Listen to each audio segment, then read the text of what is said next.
Welcome everyone, and thank you for joining us today for our 13th Fireside Chat. I'm Tim Hollick. Can you imagine that? 13. And my friend Joe Zinni. We're doing well with them.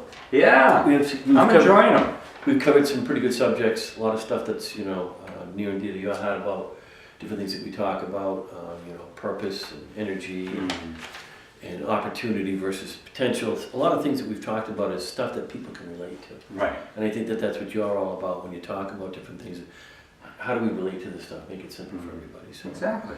today we're going to talk about listening, which I know is one of your favorite subjects. It's something that's near and dear to you big time. It's what you put first and foremost in how you carry yourself every day.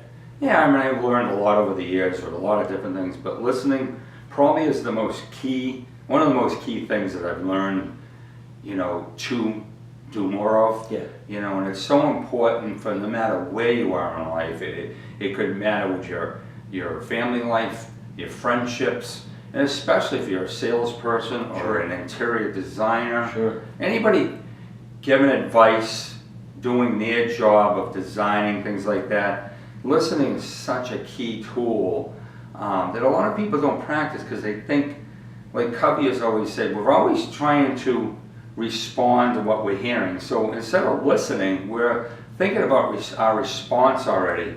And it takes us away from really understanding what a customer, a child, a mother, father, a sibling, a friend is really trying to get across to you. And I think most people hate to, talk honestly about stuff. And I think if they believe you're listening, you're going to get more out of people. And it's funny you brought that point up, and I agree with you. And there's a couple of questions on that. But one of my favorite sayings is the reason why God gave us 2 ears and 1 mouth. It's always more important to listen. I mean, I try and teach that to my daughter. I'm sure that you did with your daughters growing up. Listen first. And part of what you said was about the reacting or responding thing. Like I said, a big part of your life was your ability to listen, and you're starting to tell us a little bit about it. What do you hear when you're listening? There's a lot of things. I mean, you need to hear facts. The facts, like in my business, designing kitchens, I gotta get what's out of the person's heart and their mind in order for me to help them design something. So I'm listening for key facts of things that they're trying to get out, because of course they don't know how to design a kitchen or what their kitchen should look like. So I listen to the stories, the things that they want, and in order to listen, you got to ask good questions. So I ask the questions, and what I hear back is the deciphering that I do, because if you don't listen to them, you don't really understand what they're looking for. I mean, the biggest mistake an interior designer, and I see it rampant in the trade because it's a personality thing. The personality of an interior designer is an artsy personality. It's an expressive personality. Very much so. So what they're trying to do is point out what they want to do. And unfortunately, they don't listen to the customer. The customer says a few things, they're half listening, and then they try to push on what they think they should go with. Well, in order to get trust, again, whether it's a client as a salesperson, your family, your friends, the more you listen, the more you're going to get them to understand themselves. Sure. And to trust you more.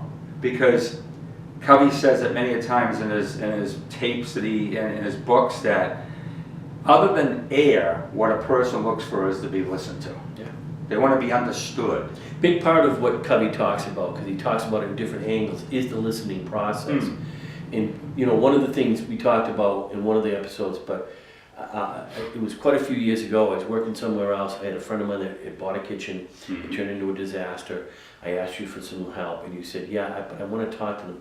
I want to know, I want to hear I want to hear their story. I want to hear what they say. I want to get inside their head and what their culture was.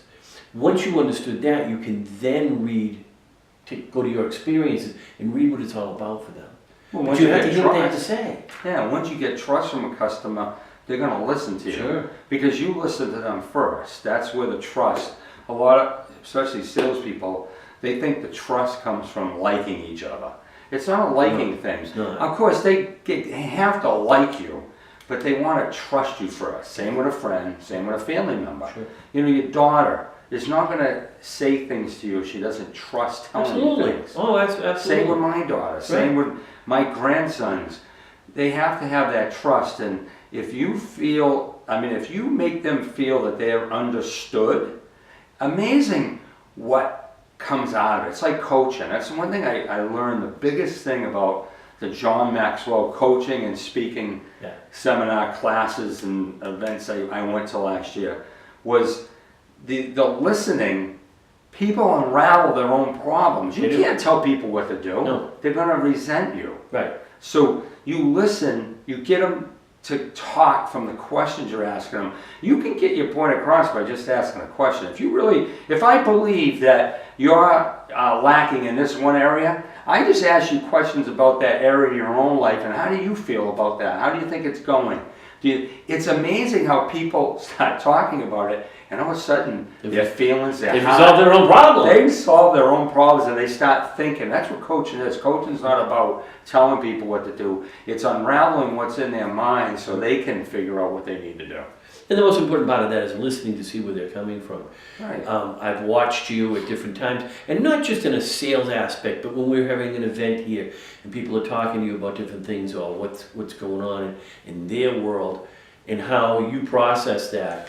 Now, you brought up what Covey says, is, what advantages are you getting by listening rather than reacting? He said if you're listening to respond, you're not really listening. That's right. Because you're jumping to conclusions.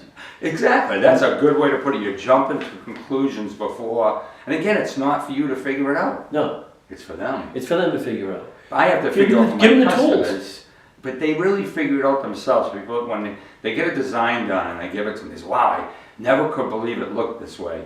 I said, you helped me do it. I just pulled it out of your head. Right. I got the stuff that was near and dear. What do you like about your kitchen? What do you hate about your kitchen? What would you like more of in your kitchen? What are you lacking in your kitchen?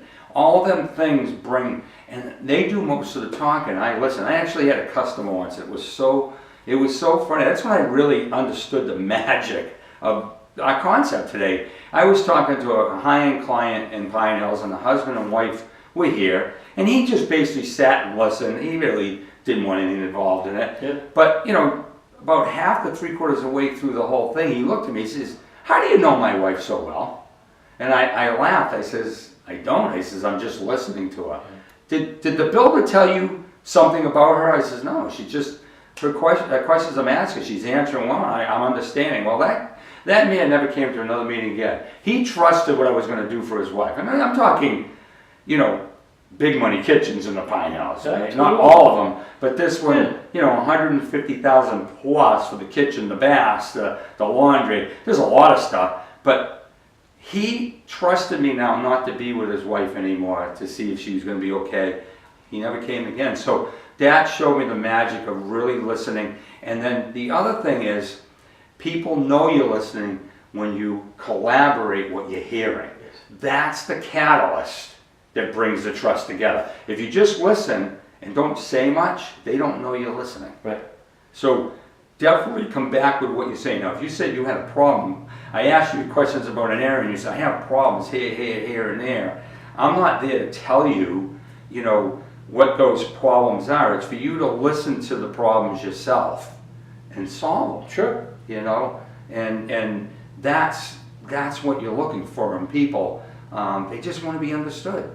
And I think the big piece that you talk about is when you're listening to them and they're gaining the trust, they know you're listening, they're going to talk more. They do. I have an audience.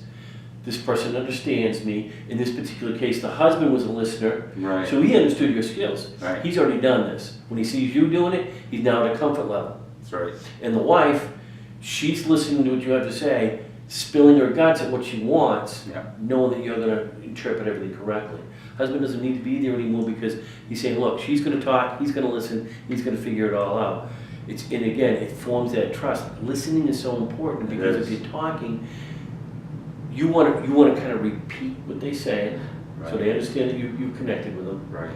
And by listening to what you already said, gives you a leg up on what's going to happen moving forward. Parents and salespeople can learn this so much about, listening, because as a parent, like a salesperson, we try to tell. Yeah. We try to tell our kids what they should be doing. I don't do that with my grandsons. I just sit there and I enjoy myself with them. I listen to them, and that's how I come across the conversations, the things we talk about, maybe the things I think they should learn.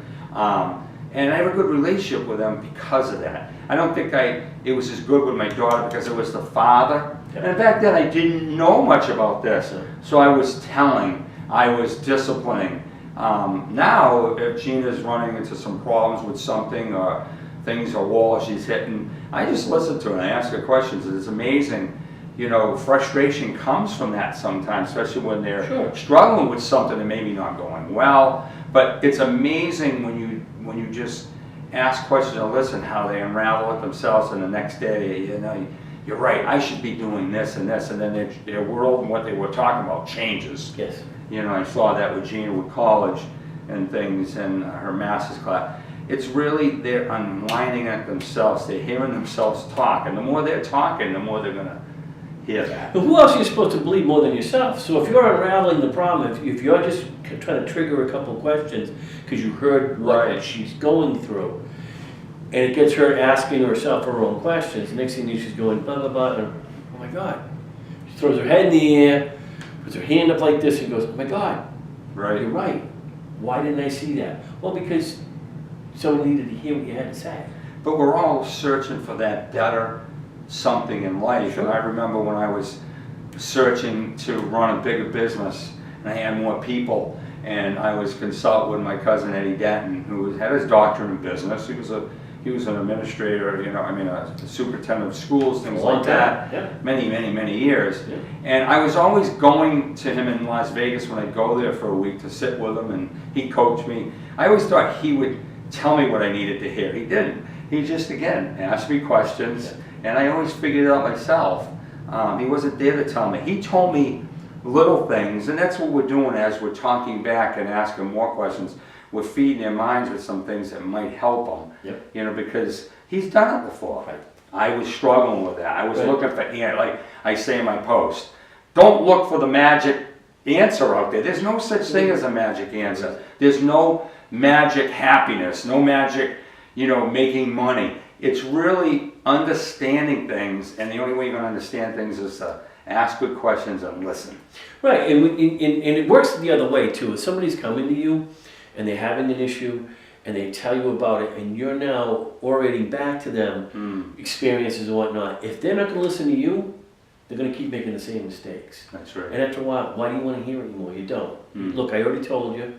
I already pointed out certain things. You asked me questions. I gave you the answer. You said, no, that's not it. Then why are you coming to me for the Right. answers? Yeah. The answers are there. You just need to find them. You're faking. Listen to yourself sometimes.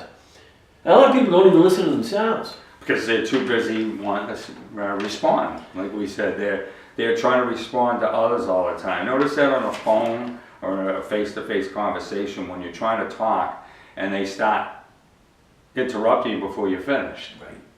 They don't hear it. This is the toughest way to do this, is because sometimes, you know, we're trying to teach something. Yes. Or the radio station, same thing. Yep. But you got to learn to step back and not look to rush. Listen for us. It's very important. How do people act around your listening skills? How do they react to when you're sitting there listening to them? I mean, you talked about the husband. That was very key. What is their reaction when you're sitting there actually listening? Does it surprise them? I don't think so. I think they get charged, and like I said, the trust. That's great. The trust comes out for me now, and that's all I'm looking to do. I'm looking to help them. I'm not looking to sell them something. I'm looking to help them out. And I notice when they start to feel that, they start telling you more. They start telling you, like, you know, being in sales, they start telling me where they've been looking. Sure. You know, and the more they start telling you, the more they trust you, think you know you have with them. Yeah. And that's important for me because I need to understand, because if cost was going to be a factor, I need to understand that to help them out. Absolutely. And that's what the Dream First concept is about. I was going to bring that up. The whole idea of the Dream First concept. I think the biggest key to the Dream First concept is listening. Exactly. You know, you've got people walking in the door, and money is an object, no matter how you figure it is. They can see what they want. They walk in the door, and the budget is always important. We talked about that in the McKay video. Right. but it's all of a sudden it doesn't become the key thing. It becomes part of the issue. Dream first. Tell me what it is you want, and I'll let you know if there's some way we can fit it into your budget. That's right. So they're gonna dump to you. Okay, this is what I want. This is what I envision. Okay, you can't have it this way, but you can have it this way. We can stay in. But why? Because you're listening to what they're bringing to you. That's They right. need to let go of their things and talk to you and dump it on you. Have you figure it all out and get it back to them, and then they can see what they've got. Right. So dream first is a perfect result from listening. It really is, and that's where it all was based around, because again, you're not gonna get honesty from a customer until you gain trust. Sure. And trust doesn't come just from the listening and the questions. It comes from the questions, the listening, the questions, the listening, and then the collaboration of what you're hearing. Because that's how they find out, they understand now that you are listening to them.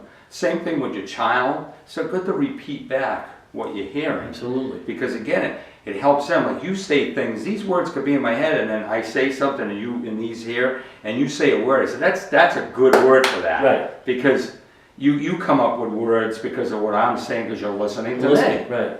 You know, and that's where, you know, brainstorming is a big part of that. And we do a ton of that. That's why we're doing these videos. That's we're right. doing a ton of brainstorming, and we want to get these out to the folks to see what we do behind closed doors. Right. You know, brainstorming is a big thing, I think, with a lot of people. And the key to that is listening. A lot of times you'll come up and you'll just, you know, I'm struggling with this, or I want to deal with this, or I want to move on to that. Okay, Tim, talk to me about it. Yeah. And then we go back and forth, and we feed off of the fact that we're both listening to each other. It's a key thing in life. It is. You got to be observant. And Absolutely. I noticed that you were very observant at a young age. Yeah. Because of things that you say about my life then, how I was with people, football, you say things, I'm like, wow, he was really observant back then about what I was really about. Yeah. You know, maybe some people might have looked at me as the sports guy, the lifting guy, hey, he's egotistical, he's a jerk. But you looked at it a whole different way. I saw something totally who different. I was. I saw something totally different. You weren't the egotistical guy. If anything, you were the guy that was being presented a challenge, and you were accepting that challenge, and it didn't matter to you what it was you needed to do.